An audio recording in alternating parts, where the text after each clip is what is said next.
Hi, welcome back to Deep Focus. I'm John Kiriakou. We have another Q&A session. I love these things so much, and this time we have a whole bunch of questions. So I'm going to start with KMM 2785. KMM 2785 says, I'd love to hear more about your interview preparation process because this seems so natural and conversational, even though there was a clear narrative woven in, referring to a previous interview. Granted, your training and experience gives you a distinct advantage in this regard, but I'm sure that there's a lot more behind the scenes that we don't see. To tell you the truth, I don't prepare ever. I figured that if I don't know this stuff by now, I'm never going to know it. And it's not really my CIA training that got me prepared for it. It was Mr. Scarvell in 10th grade speech class. I had this teacher, Mr. Scarvell. He was a childhood friend of my father's, and he really took a liking to me. Mr. Scarvell and my dad, when they were 9 years old, they went squirrel hunting outside of Farrell, Pennsylvania. And Mr. Scarvell was holding the shotgun, and he tripped over the root of a tree. And when he fell, the gun went off and shot him in the eye, and it took his eye completely out. My father, at the age of 9, picked him up and carried him to the nearest house. And they didn't save the eye, but they got him to a hospital. And so Mr. Scarvell always really liked me. And he told me in 10th grade that I had a knack for extemporaneous speaking. In 11th grade, then, he strongly suggested that I join the debate team in high school. So I did, and found that really it was extemporaneous speaking rather than debate that I was particularly good at. And so to be able to speak off the cuff, well, none of that filler stuff. Although I do say, too much. No filler stuff. You have to read absolutely everything and then formulate an idea, a policy in your head so that you can go with it. And so when you're called upon to come out with it, you can just come out with it. If somebody says to me, John, what's your idea about Gaza? I come out with my idea about Gaza. John, what do you think about what's happening between the Trump administration and the Mexican cartels? You come out with it. So there's no real preparation when the talk or the interview is about me or about my case. I don't prepare, for example, when I have to go on the Danny Jones show or the Joe Rogan Experience or Tucker Carlson. Like I said, I just figure if I don't know it by now, I'm never going to know it. Okay. Dan Stango, EX8QG. John, you may be the only reporter podcaster that can report on counterfeit equities flooding our markets. Everyone else is captured. Regulators and politicians and reporters, please look into it. Okay, I will. I don't know anything about it, but I will look into it. I will say I had a very interesting conversation with my attorney a few months ago. We were talking about money laundering. And I said, is there really any way to launder money now, to launder cash in this age where people don't really use cash? I don't even remember the last time I had cash in my pocket. I go overseas a lot, and I don't even bother to bring any cash with me. Everything is by card. And he said, oh yeah, there are ways to launder money. They're not ways you might expect. The best ways to launder money are luxury real estate, fine art, and race horses. You can launder anything you want in those three areas. But counterfeit equities, thank you, Dan Stango. I'm going to check it out. Appreciate you thinking of me. The next one is from Matthew Blair Rains, 6032. John, big fan of your commentary. Thank you. Given the animosity between Israel and Ireland, when Irish unification happens, could you see Israel trying to disrupt it? And if so, how? You know what? A couple of months ago, I would have said no. And now I would say yes. The Israelis really took Irish recognition of Palestine poorly. I was surprised at the vociferousness with which they responded. They were absolutely livid because Irish recognition of Palestine was that first crack in the dike. And then within 2 weeks, it was Canada, it was Spain, it was Australia and New Zealand, and a whole bunch of countries jumped in and said, yeah, this is the right thing to do. So the second part of your question, how would they disrupt it? One thing the Israelis are really good at, and they don't even care if they're outed while doing it, is through the use of propaganda. I'll give you a personal example, and I've mentioned it a couple of times in just the last few days. The Israeli foreign minister's political advisor wrote an article for a journal that I had never heard of until earlier this week called the Middle East Forum. And he criticized this podcast by name, and he criticized me personally, saying that, well, he said a lot of really mean things, but he said that this podcast was an example of the intellectual rot taking place on the American left, among the intelligentsia, he said, of the American left. He, like I say, he criticized me personally, although interestingly, he never took exception with a single thing I said, not a single thing. But then the bots started going. And the comments, each comment in this article was worse than the previous comment, to the point where at the end, someone said that I am also morbidly obese, ugly, and stupid too. Okay, if that's your criticism of me, all right, I don't care.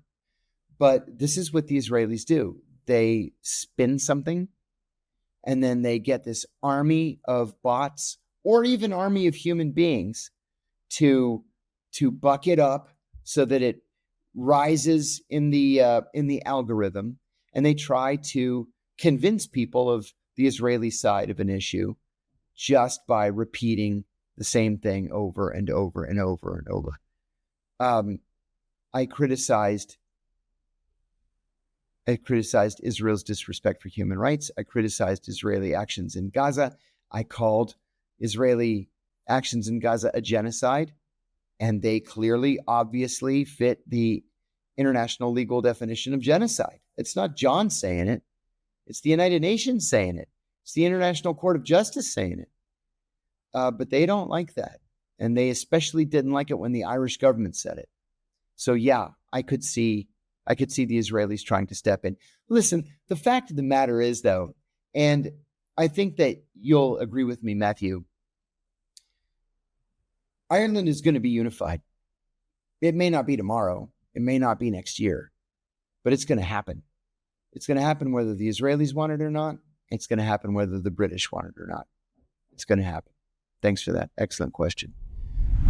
Chaim W3832 says, hey, John, Chaim Weitzner here.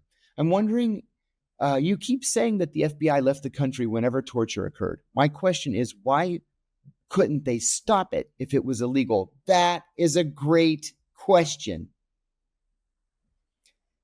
They couldn't stop it because John Yoo and Jay Bybee, the two attorneys in the Justice Department's Office of Legal Counsel, said, don't pay any attention to precedent. We say it's legal. We'll let the courts say later that it's illegal. And so the FBI leadership just did not want to fight that fight. It was easier and more expedient for them just to leave than it was to actually fight or to even threaten to arrest a CIA officer. That's why that happened.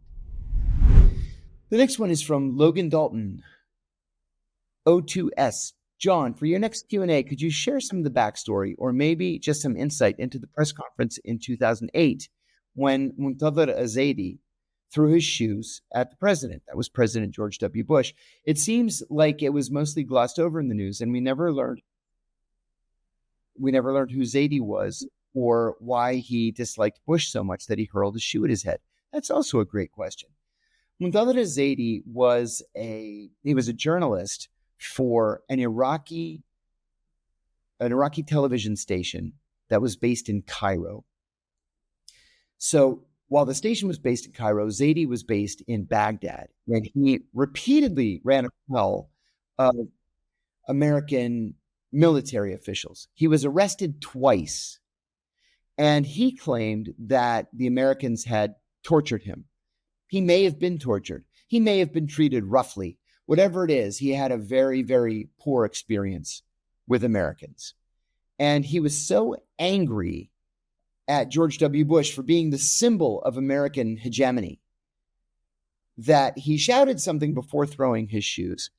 He shouted, "Here's a taste," or something to the effect, "Here's a taste of Iraq for you as you leave," and threw the shoes at him. Now, the reason he threw a shoe, or two shoes, is that in Arab culture, there's nothing filthier than a shoe, because it's the shoe that steps in shit when you're walking down the street.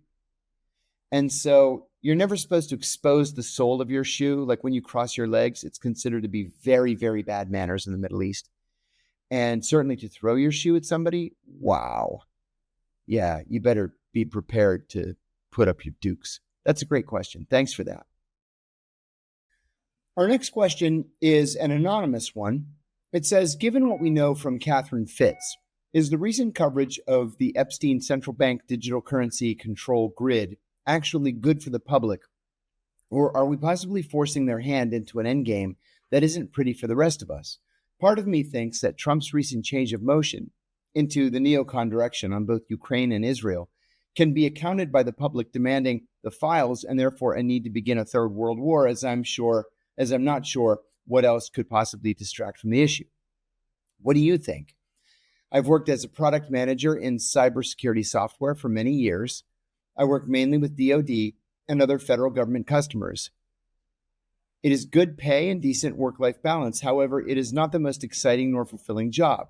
When I hear about your career, it makes me wish I could work in something more high stakes, perhaps government. Am I crazy to want to leave the corporate world for something in government? If I am crazy, can you then imagine a different, more exciting path for people currently working in tech? Whew. A lot of questions, good questions. I'm not sure that there's a direct line connecting the Jeffrey Epstein scandal with central bank digital currency plans. There's certainly a dotted line. The dotted line being that it seems like every time we get to a point where the public begins to demand, or Congress begins to demand, the release of the Jeffrey Epstein files in their entirety, some other issue comes to the fore that pushes it out of the papers. I think that's what we've been seeing. And so as soon as Epstein bubbles to the top again, we're hit with central bank digital currency. And so I think the end game is severalfold in that respect. It is to distract the American public. It is to ensure that the Epstein files are not released. And it is an attempt to keep the American people in the dark about some of these controversial and more technically difficult issues like central banking and digital currency. Like you, Anonymous, I'm a little worried about Donald Trump's move in the direction of the neoconservatives, not just on Ukraine, but especially on Israel. Donald Trump won over a lot of independents and a lot of Democrats for taking an anti-war position. And he was right during the campaign that war is costly for Americans. I mean, we spend hundreds of millions, billions of dollars every single year on war, overseas wars, where that money could be spent on education, on healthcare, on infrastructure, on any number of things that we Americans need badly. And it's just wasted.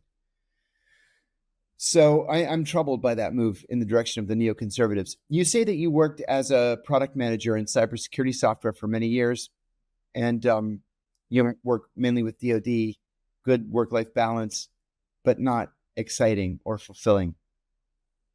After I left the CIA, I went to one of the big four accounting and professional services firms, Deloitte and Touche, now called Deloitte. One of the things that I discovered very quickly was that every accountant wishes he was a CIA guy, and every CIA guy wishes that he made what an accountant makes. And so everybody was unhappy at Deloitte. You have all these accountants who are making $1 million a year by the time they're 30 years old, thinking, wow, what a boring job I have. And then every CIA guy is sitting in his cubicle in Langley thinking, how do I make ends meet on $100,000 a year? But the grass really is always greener on the other side. There is fulfillment in every job. There's excitement in every job. I think it's just that you need to figure out a way to frame it. Right now, a lot of people call me a journalist. I don't call myself a journalist. I call myself an author or a speaker or a commentator. I have a lot of respect for journalists, and I don't do the background that journalists do, so that's why I don't call myself a journalist. But anyway, looking back on my CIA career, am I doing things that are important as what I was doing in the CIA? Probably not. But I really like it. I get to travel everywhere. I get to speak all the time. I get to meet great people, not people who are actively trying to kill me halfway through the meeting, like really great people that I'd like to go out and have a beer with or invite to dinner or whatever. So there's fun, there's excitement in every job. I think it's just the way that you frame it. I don't think that you're crazy for wanting to leave the corporate world and go into something different. Government, in my experience, government was great. I loved it. Maybe that's for you. Check it out. See if you like it. If you don't, go back. But give yourself some options. So I think those are the only questions that we have.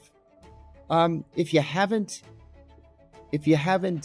liked, shared, and subscribed, please do that. We're coming right up on 70,000. That really means a lot to me. So thanks for everything. Thanks for watching. Thanks for subscribing. And we'll see you next time. I'm John Kiriakou. You've been watching Deep Focus. Bye-bye.